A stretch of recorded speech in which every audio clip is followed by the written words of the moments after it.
Good morning sir, હું Nadiad sports કોમ્પ્લેક્સમાંથી બોલી રહ્યો છું. આજ સાંજના અમારા જે સિનિયર કોચ છે તે રૂમ પર આવ્યા હતા અને ફૂલ દારૂ પીધેલા હતા અને રૂમ એમ કે છે કે રૂમ ચેક કરવાનો છે, એ બદલે પૂરો રૂમ આખો મારો તહેસ મહેસ કરી નાખો તો કોઈ વસ્તુ મળી નથી ને વારંવાર આવું મારી ઉપર કમસે કમ ઝાઝા સમય થયા કરે છે અને 2 મહિના થયા. મતલબ એવું કહે છે કે તારા રૂમમાં સપ્લિમેન્ટ છે ખાવા પીવાનું, જે બધું તું ખાશો પીશો બધું, મતલબ એટલું મેન્ટલી ટોર્ચર કરે છે મને.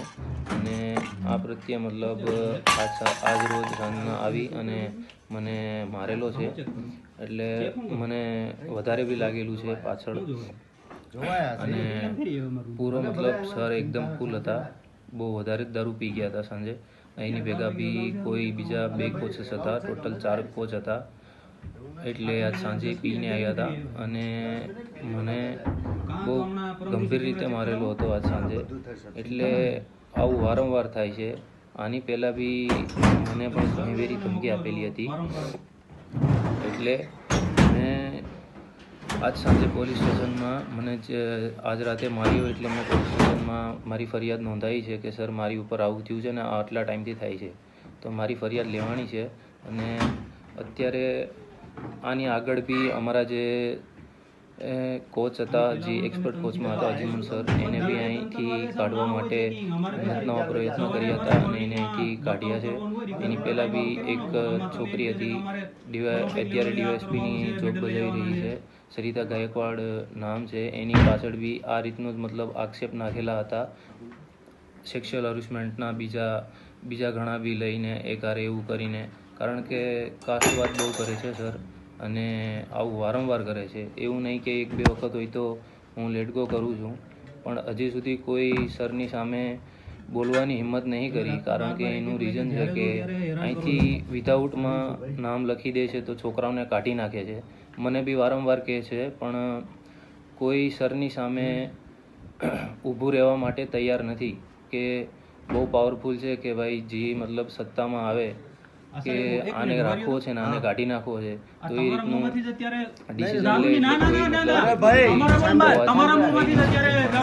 હું આજે સામે આવ્યો છું, મારી રીતનું આગળ જે બી થશે જોઈએ હવે શું થાય. કારણ કે આવું તો મેન્ટલી ટોર્ચર ઘણા સાથે થયું છે ને ઘણાને કાઢ્યા છે.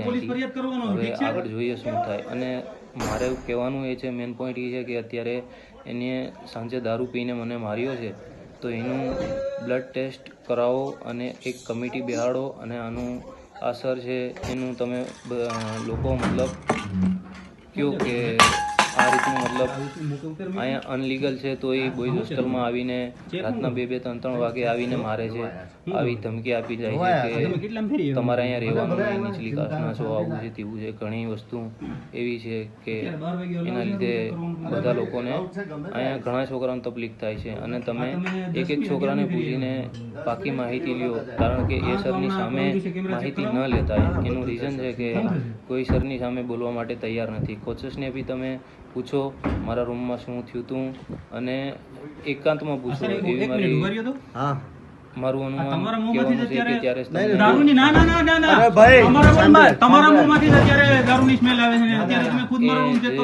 દારૂ પીને આવ્યા હતા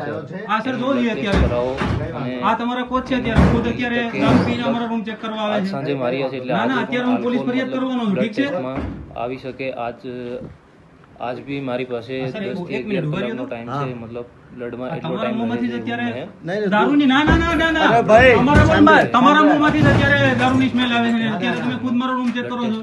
વારંવાર આ રીતે